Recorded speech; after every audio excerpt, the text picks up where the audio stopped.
আসসালামু আলাইকুম ওয়া রাহমাতুল্লাহি ওয়া বারাকাতুহু। কেমন আছেন আপনারা সবাই? আশা করি ভালো আছেন। আপনারা ভিডিওর থাম্বনেইল দেখে বুঝে গিয়েছেন যে আজকে যারা আপনারা প্রাইমারি সহকারী শিক্ষক এই যে নিয়োগ পরীক্ষাটা যেটা ২রা জানুয়ারি ২০২৬ সালে সকাল ১০টা থেকে সকাল 11:30টার ভিতরে অনুষ্ঠিত হতে যাচ্ছে, তাদের জন্যই আমি এসেছি। দেখুন আপনাদের পরীক্ষাটা তো ৯০ মিনিটের এবং ৯০ মার্কের। আর ২ ধাপেরই পরীক্ষা। যারা আপনারা পরীক্ষা দিতে যাচ্ছেন, ১ম ধাপ এবং ২য় ধাপ সবারই একই দিনে পরীক্ষা, একই সময়ে। এখন যে উদ্দেশ্য নিয়ে আজকে আসার মানে মেইন যে কারণটা আরকি, তা হচ্ছে আপনারা আমাকে এই কয়েকটা দিনে অনেকগুলো প্রশ্ন করেছেন। অনেকগুলো প্রশ্ন। আপনাদের নানা ধরনের প্রশ্ন, নানা কিছু জানার ইচ্ছা। তার ভিতর থেকে অন্তত যে ৫ টা সবথেকে গুরুত্বপূর্ণ প্রশ্ন বা ধরেন গুরুত্বপূর্ণ আপনারা যে বিষয়গুলো জানতে চান, সেগুলো নিয়ে আমি আপনাদের সামনে এসে হাজির হয়েছি। তো একটু খেয়াল করেন, আমি কথা না বাড়িয়ে চলে যাচ্ছি। দেখেন, আপনাদের ১ম যে প্রশ্নটা সবচেয়ে বেশি থাকে তা হচ্ছে, স্যার প্রাইমারি যে এই যে সহকারী শিক্ষক পরীক্ষার যে ওএমআরটা, এটা কিন্তু অন্যান্য পরীক্ষার ওএমআর এর মতো না। তো এই ওএমআরটা আমরা কিভাবে মানে পূরণ করব? খেয়াল করছেন? তো এই জিনিসটা একটু দেখেন, স্ক্রিনে দেখেন, ওএমআরটা দেখতে পাবেন আপনারা। এখন ওইখানে ওই ওএমআর এ যা আপনাদের করতে হবে, দেখুন আপনাদের ওএমআর এর সবথেকে জরুরি যে অংশটা থাকে তা হচ্ছে আপনাদের ওএমআর এ প্রথমেই থাকে হচ্ছে বাংলাতে এবং ইংরেজিতে আপনাদের বাংলাদেশ সম্পর্কে কিছু জিনিস লিখতে বলা হয়। খেয়াল করেছেন? এখন মোট ৫টা সেন্টেন্স লিখতে হবে, বাংলাতে ৫টা এবং ইংরেজিতে ২টো। কিভাবে কি লিখবেন একটু দেখেন। প্রথমে আমি একটু স্ক্রিনের দিকে দেখেন, আমি কি করেছি দেখেন। বাংলাদেশ সম্পর্কে বাংলায় ৩টি বাক্য লিখুন। এখানে আমি ৩টে বাক্য এভাবে দিয়েছি। বাংলাদেশ আমার মাতৃভূমি, নাম্বার 1 যেটা, নাম্বার ২ হচ্ছে বাংলাদেশ একটি ছোট দেশ, এবং নাম্বার ৩ হচ্ছে বাংলাদেশ একটি জনবহুল দেশ। এই ৩টা আমার কাছে মনে হয়েছে খুব অল্পের ভিতরে খুব ভালো, এবং এই ৩টা দিলে আপনাদের জন্য বেস্ট হবে। আর নিচে দিয়েছি ইংরেজিতে, তা হচ্ছে number 1 Bangladesh is my motherland, number 2 হচ্ছে Bangladesh is a small country. মানে আমি উপরে যা দিয়েছি তারই ইংরেজি ট্রান্সলেশন করে নিচে দিয়েছি। এখন বিষয় হচ্ছে এগুলো কেন দিবেন? প্রশ্ন আসতে পারে, স্যার এখানে যদি কোনো ভুল টুল যায় বা আমি যদি এগুলো না দিই বা যদি ধরেন কোনো বানান টানান ভুল যায়, কি কোনো সমস্যা হবে? দেখুন, পরীক্ষায় আপনি যখন ঢুকছেন হলে, তখন প্রত্যেকটা জিনিসই আপনার পরীক্ষার সাথে সংযুক্ত। ওনারা যখন এগুলো দিয়েছেন, আপনি যে শুধু অবজেক্টিভে নাম্বারগুলো পাচ্ছেন বিষয়টা তা নয়, ওইগুলোও তারা দেখবেন এবং ওগুলো দেখার পরে তাদের কাছে যদি মনে হয় যে এই স্টুডেন্ট এই ট্রান্সলেশনই করতে পারে না, এই স্টুডেন্ট বাংলায় ঠিক মতো লিখতে পারে না, তাহলে কিন্তু তাদের ওই জায়গায় যে নাম্বার, এখন তারা ওই ৫ মার্ক, ওখানে তো ৫টা সেন্টেন্স দিয়েছে, ওটা আদৌ যোগ হবেই না বলা যাচ্ছে না, কিন্তু কোনো কিছু যদি কাজেই না লাগে তাহলে তো নিচে ওটা দেওয়ার কথা না। কি দরকার কথা, মানে আপনার দরকার কি ছিল? শুধুমাত্র আপনি রোল নাম্বার দিয়ে পূরণ করে সেট নাম্বার দিয়ে আপনি পরীক্ষা দিতেন, অন্যান্য পরীক্ষা যেভাবে দেন। কিন্তু এখানে কেন দেওয়া লাগতেছে? অবশ্যই যাচাই বাছাইয়ের কিছু বিষয় আছে, এটা ইন্টারনাল বিষয়, আমি ভালো বলতে পারবো না, তবে মনে হচ্ছে অবশ্যই আছে। আপনি নিজেকে নিজে প্রশ্ন করলে বুঝতে পারবেন, আদারওয়াইজ তো এরকম হওয়ার কথা ছিল। এখন আরেকটা জিনিস বিষয় যেটা, তা হচ্ছে এই যখন আপনি ইংরেজিতে বিশেষ করে যখন আপনি লিখবেন বা বাংলায় যখন এই বাক্যগুলো লিখতেছেন, এখানে কিন্তু বাংলাদেশ সম্পর্কে বলেছে, অর্থাৎ বাংলাদেশ শব্দটা যেন আগে বা পরে আপনার ওই সেন্টেন্সের মাঝখানে যেন থাকে। আপনি এরকম লিখতে পারবেন না যে প্রথমটা লিখলেন বাংলাদেশ আমার মাতৃভূমি, তারপরটা লিখলেন এটা একটি ছোট দেশ, এভাবে লেখা যাবে না। বাংলাদেশ শব্দটা দিয়ে তারপর লিখতে হবে। বা ইংরেজিতে লিখলেন Bangladesh motherland, it is a small country, এটা দেওয়া যাবে না, এই দিলেই আপনার কাটা। বুঝতে পেরেছেন? এই জায়গাগুলো মূলত দেখানোর জন্যই আমি এসেছি। এইবার যে বিষয়গুলো ওই মানে আর যে জায়গাগুলো আপনারা দেখবেন, সেটা হচ্ছে একটু খেয়াল করেন, আমি একটু আপনাদের বুঝিয়ে দিই, একটু আমাকে সময় দেন, আমি একটু সিলেক্ট করে নিই, আমি বের করে আপনাদের বলে দিচ্ছি। তো দেখেন ওয়েমারটা একটু খেয়াল করেন। ওয়েমারে প্রথমেই হচ্ছে আপনাদের লিখতে হবে হচ্ছে এইগুলা যেটা বললাম, এরপরে লিখবেন হচ্ছে আপনাদের রোল নাম্বারটা। প্রত্যেকটা ঘরে প্রত্যেকটা সংখ্যা ঠিকঠাকভাবে ডিজিট বসাবেন। এবার লিখবেন হচ্ছে রোল নাম্বারটা বাংলায়। নিচে দেখেন ওই যে রোল নাম্বারটা, ওটা বাংলায় লিখবেন। এখন যদি এই ওএমআর ফর্ম যদি ভিন্ন করে থাকে সেটা আলাদা করে, আবার বাংলায় লিখবেন। বাংলায় লেখার পরে তারপর আপনি বৃত্তগুলো ঠিকভাবে সেভাবে রোল নাম্বার অনুযায়ী পূরণ করবেন। আর আপনি পুরুষ না মহিলা সেটা লিখবেন। এবার হচ্ছে আপনার প্রার্থীর নাম ডান পাশে দেখেন, সেটা প্রথমে বাংলায় লিখবেন। আর ইংরেজিতে যখন লিখবেন তখন সবগুলো অক্ষর ক্যাপিটালে দিবেন, অর্থাৎ আপনি ক্যাপিটাল অক্ষর দিয়েই আপনার বাংলা নামটা লিখবেন। ইংরেজি বেলায় পিতার নামও লিখবেন সেম ভাবে, বাংলা এবং ইংরেজিতে, এবং মাতার নামও লিখবেন সেম ভাবে। এবার আসেন জেলার নাম। এখন বিষয় হচ্ছে আপনি কোন জেলায় পরীক্ষা দিচ্ছেন, না আপনার এনআইডি কোন জেলা, এখানে কোনটা লিখবেন। আপনি কোথায় কি পরীক্ষা দিচ্ছেন বা না দিচ্ছেন, অবশ্যই পরীক্ষা নিজ জেলায় হবে বা উপজেলায় হবে, সেটা যেটাই হোক, বাট আপনার এনআইডিতে যে জেলাটা দেওয়া বা আপনি যে জেলা দিয়ে আবেদন করেছেন সেটাই দিন। বুঝতে পেরেছেন? ভালো করে খেয়াল করেন, আপনি যে জেলার হয়ে আবেদন করেছেন সেই জেলাটাই এখানে লিখবেন এবং সেটা বাংলায় লিখবেন। এরপরে নিচে পাশে প্রার্থীর স্বাক্ষর, ওটা আপনি যেভাবে স্বাক্ষরটা মানে আপনার যখন আবেদন করেছেন সেটা ইংলিশে দিন, বাংলা দেন, যেভাবে দিয়েছেন হুবহু সেম দিবেন, এদিক সেদিক করবেন না। ধরেন আপনার নাম লিখছেন, ধরেন কাজী মনিরুজ্জামান, এটা আপনি স্বাক্ষরে দিয়েছেন, আপনি কাজী মনিরুজ্জামানই লিখবেন। শুধু মনিরুজ্জামান বা শুধু কাজী এটুকু লিখবেন না, বা আপনার যে স্বাক্ষর একটা আপনি ব্যাংকে দেন সেগুলো না, যেটা দিয়েছেন সেটা। জানি আমার কথাগুলো শুনে একটু মনে হবে বাচ্চাদের মতো কথা বলতেছি, কিন্তু পরীক্ষার হলে এগুলো মনে থাকে না অনেক সময়। বুঝতে পেরেছেন? এগুলো মনে রেখে করবেন, এবং যারা যারা এবার প্রথমবার মতো পরীক্ষা দিচ্ছেন তাদের জন্য এটা বেশি করে বলতেছি।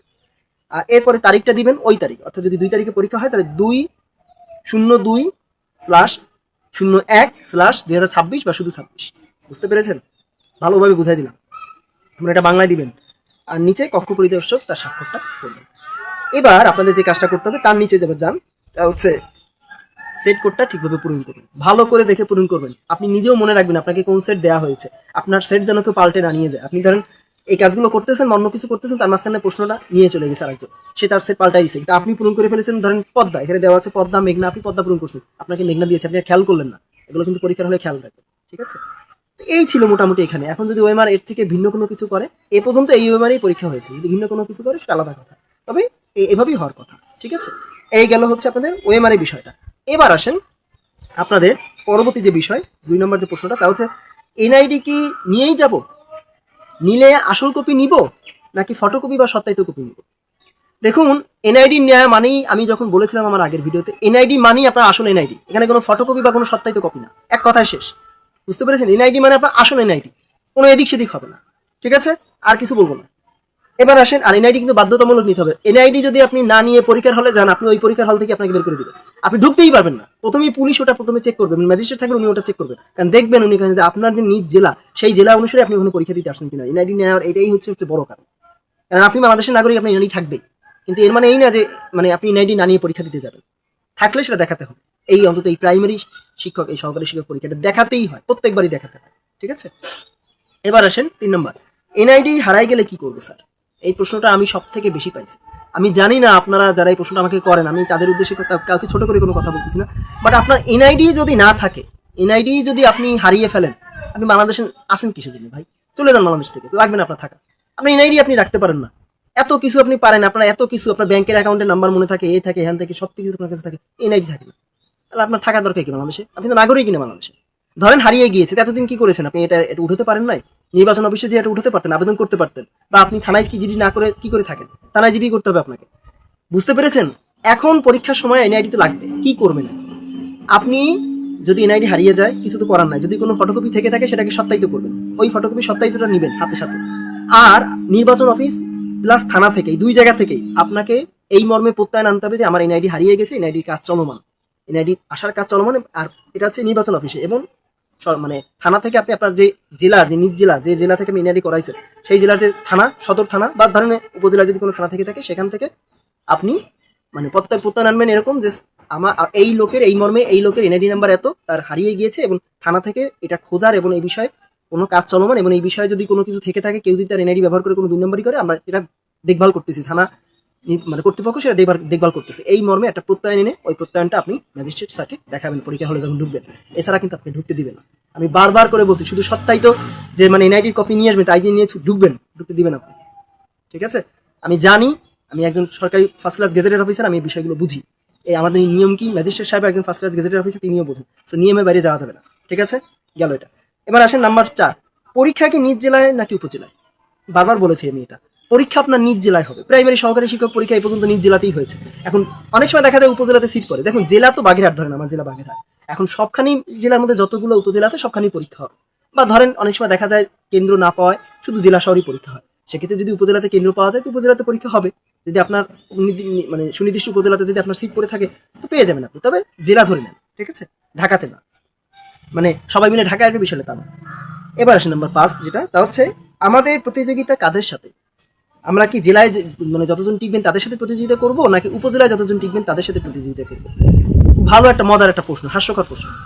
আপনি উপজেলা বা আপনার যে সদর জেলা, বুঝতে পেরেছেন, মানে সদর উপজেলা, যেটা আর কি জেলা না, সদর উপজেলা, এইখানে আপনি টিকতে চাচ্ছেন, এই তো উপজেলা বা সদর উপজেলাতে টিকতে চাচ্ছেন, তাহলে প্রতিযোগিতা কাদের সাথে হবে? নিচে উপজেলাতে যারা টিকবে এবং বা সদর উপজেলাতে যারা টিকবে তাদের সাথেই হবে।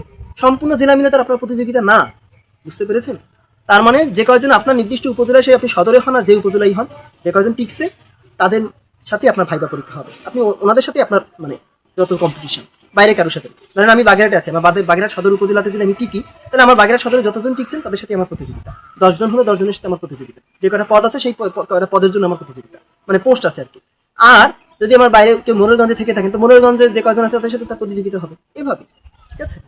এই ছিল মোটামুটি ভাবে আলোচনা। আমি এই 5টা পয়েন্ট নিয়ে এসেছি, সবচেয়ে জরুরি মনে হলো। যদি আরো কোনো প্রশ্ন আপনাদের থেকে থাকে আমাকে বলবেন, লাগলে আমি তা নিয়ে আরো যদি 4-5টা পয়েন্ট পাওয়া যায় তা নিয়ে আমি আপনাদের সামনে ইনশাল্লাহ আসবো। আর অ্যাডমিট আপনাদের 27 তারিখে দেওয়ার কথা বলতেছে, এখন এখনো পর্যন্ত সব ঠিকঠাক যে অ্যাডমিট 27 তারিখে পাবেন, যদি আজকে দেওয়ার কথা ছিল, কিন্তু আজকে ছুটি থাকায় আজকে দিনটা বাদ দিয়ে 27 তারিখে দিচ্ছে, যদিও 27 তারিখে ছুটির মধ্যে পড়ছে। এখন এটা তারা কি চিন্তা করছে আমি জানি না, ওয়েবসাইটে এখনো পর্যন্ত কোনো মানে সরাসরি যে সিল সাপোর্টের যে নোটিশ যে পরীক্ষা 2 তারিখে হবে তাও আসেনি, কিন্তু তারপরেও কিন্তু সবকিছু ফাইনাল। এখন প্রাইমারি মানে হয়তোবা চাচ্ছে যে সবকিছু ফাইনাল করে, কেন্দ্র ফাইনাল করে এই পরিবেশ পরিস্থিতিতে দেশের রাজনৈতিক অবস্থায় ঠিকঠাক করার পরে অ্যাডমিট বের করেই তারা নোটিশটা দেবে, অর্থাৎ নোটিশও হবে, অ্যাডমিটও আসবে। বুঝতে পেরেছেন? এইটাই আসলে বিষয়। এই কারণেই 7 দিন আগেই তারা সবকিছু করতে যাচ্ছে। ওকে, তো ভালো থাকবেন আপনারা। আপনাদের আর মাত্র মানে আজকে হচ্ছে 25 তারিখ, আর এই যে শুক্রবার তার পরে শুক্রবার আপনাদের পরীক্ষা। এই কয়েকদিন ভালো করে পড়েন, নতুন করে কিছু পড়ার দরকার নাই, যা যা পড়েছেন তাই বেশি করে পড়েন, আর মডেল টেস্ট বেশি করে দেন। তাহলে কাজে হবে, আপনি কোথায় আছেন, কেমন আছেন, কোন অবস্থায় আছেন সেটা আপনি বুঝতে পারবেন। ঠিক আছে? আর 45-এ পাস, অ্যাটলিস্ট 57 না পেলে উপজেলাতে টিকবেন না, যদি প্রশ্ন কঠিন হয়। আর যদি প্রশ্ন সহজ হয় তাহলে নাম্বার কিন্তু 60 থেকে 65 পর্যন্ত চলে যাবে, 65 কাছাকাছি চলে যাবে, তাহলে কিন্তু আপনি টিকতে পারবেন না। আর সদরের কথা যদি বলি তাহলে নাম্বার অনেক বেশি না।